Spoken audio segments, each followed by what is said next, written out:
तशरीफ़ लाने वाले हैं। आपकी ये मोहब्बत है कि पिंडाल जो है अभी से भर चुका है और मैं उम्मीद करता हूँ कि अभी थोड़ी देर के बाद मज़ीद दोस्त आप यहाँ पर पहुँच जाएंगे। दोस्तों से इल्तमास है कि यहाँ पर प्रेस गैलरी बनाई गई है, जो साफ़ी दोस्त हैं वो वहाँ तशरीफ़ फरमा हो और दूसरी जानिब पाकिस्तान तहरीक इंसाफ कि जो पार्टियों के ओहदेदारान हैं वो वहाँ तशरीफ़ फरमा हो। शुक्रिया।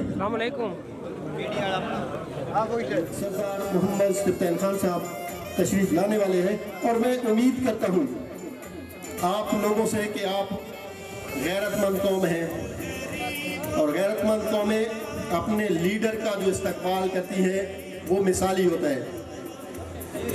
जो दूर करने के लिए आपने जो ख्वाब देखे थे उसकी आज ताबीर का दिन है।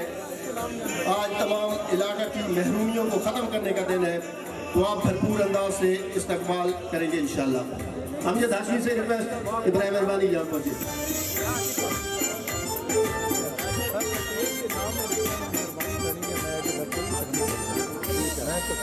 ठीक है